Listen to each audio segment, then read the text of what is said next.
In this video, we're going to be talking about displaying numerical data, frequency distributions, and histograms specifically. Now, a stem and leaf display is not always an effective way to summarize your data.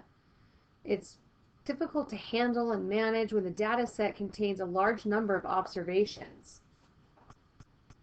Frequency distributions and histograms are displays that work well for large sets of data. So when do we use a histogram? We use a histogram when we have univariate numerical data. Now they're constructed differently for discrete versus continuous data.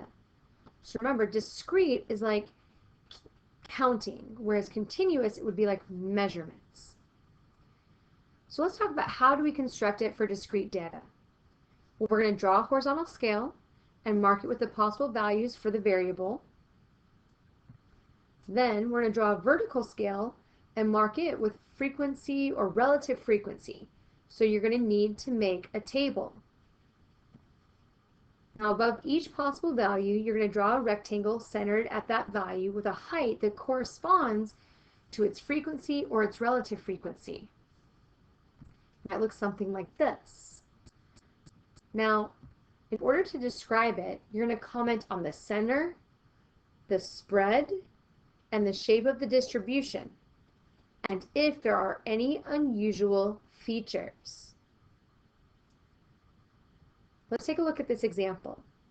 So queen honeybees mate shortly after they become adults. During a mating flight, the queen usually takes several partners, collecting sperm that she will store and use throughout the rest of her life. A study on honeybees provided the following data on the number of partners for 30 queen bees. So here we have our data. So we're going to create a histogram for the number of partners of the queen bees. So we're going to begin by making a table. So here we see the number of partners, the frequency that it happens, and then the relative frequency value. So first we're going to draw a horizontal axis scaled with the possible values of the variable of interest, so the number of partners. Next, we're going to draw a vertical axis scaled with frequency or the relative frequency. Then we're going to draw a rectangle above each value with a height corresponding to that frequency. So here we use frequency, but suppose we use relative frequency instead of frequency on that vertical axis. What do you notice about the shapes of these two histograms?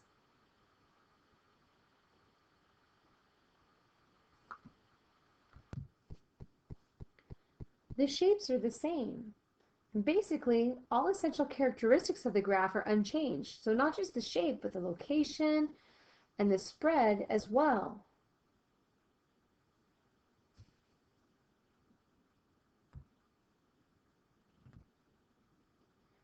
So how do we construct it when we're using continuous data? We're going to mark the boundaries of the class intervals on the horizontal axis. Then we're going to draw a vertical scale and mark it with frequency or relative frequency. We're going to draw a rectangle directly above each class interval with a height corresponding to its frequency or its relative frequency. So something that would look like this. Now to describe it, we're going to comment on the center, the spread, and the shape of the distribution, and if there are any unusual features. Let's take a look at an example. So here we have states differ widely in the percentage of college students who are enrolled in public institutions. The National Center for Education Statistics provided the accompanying data on this percentage for the 50 U.S. states for fall of 2007.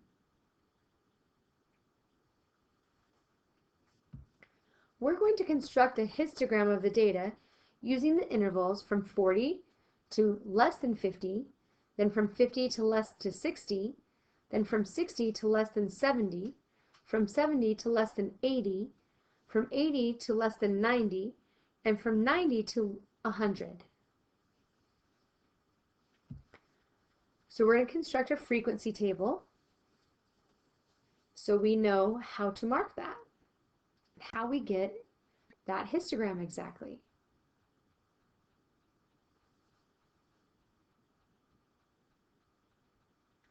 Now let's talk about histograms with unequal intervals. When do we use those?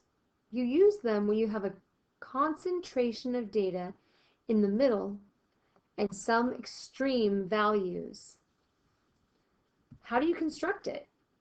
You construct it similar to histograms with continuous data, but with a density, meaning the rectangle height, on the vertical axis. So density is the relative frequency for the interval divided by the width of the interval. So it might look something like this. So notice that our rectangles are not all the same width.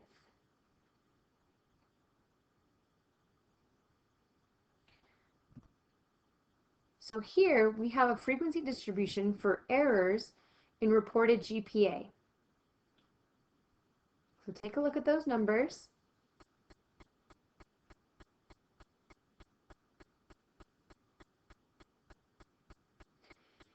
Now when we make our histogram here, the width of our bar equals the size of our interval. So the bigger the wider the bar, the larger the interval.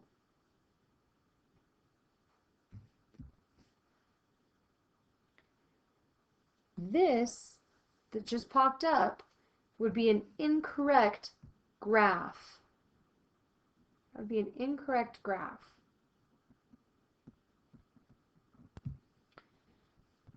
Do you see the error? Here they have it graphed at 0.17, which was their relative frequency, but they did not use our density equation to account for the size of the interval.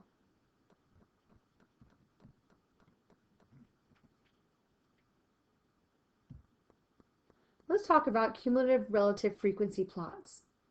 When do we use those? We use them to answer questions about percentiles. Percentiles are a value with a given percent of observations at or below that value. How do we construct it? We mark the boundaries of the intervals on the horizontal axis. Then we draw a vertical scale and mark it with relative frequency. Then we plot the point corresponding to the upper end of each interval with its cumulative relative frequency, including the beginning point. Then we simply connect the points. Let's take a look at an example. So here, the National Climatic Center has been collecting weather data for many years. The annual rainfall amounts for Albuquerque, New Mexico, from 1950 to 2008 were used to create the frequency distribution that we have below. The annual rainfall in inches is there, our relative frequency is there. So we need to find the cumulative relative frequency for each interval. So we begin for our first interval by simply writing that relative frequency over. Then we're going to add the next relative frequency to that number to get our new cumulative relative frequency. And we're going to go and continue that pattern to complete our table.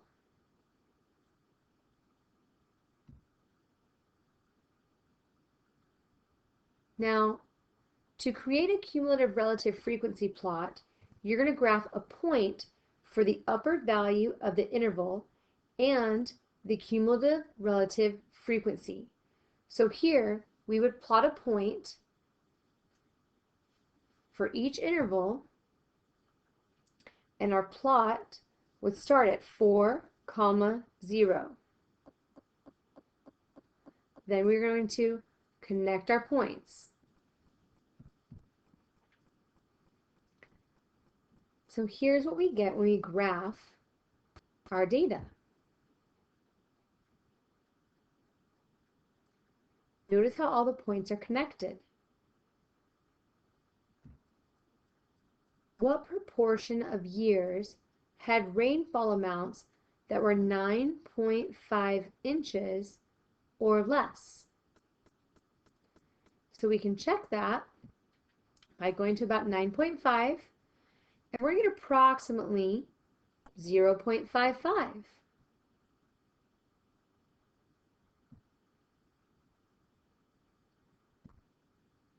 Approximately 30% of the years had annual rainfall less than what amount? So think about where we might go on our table first. So we go to the horizontal axis or to our vertical axis? We should go to our vertical axis to 30, then down, and we see that's going to be approximately 7.5 inches. So approximately 30% of the years had annual rainfall less than 7.5 inches.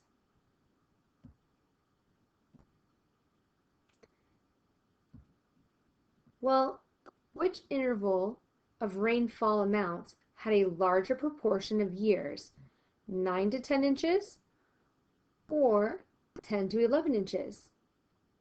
And then explain why. So think about that for a moment.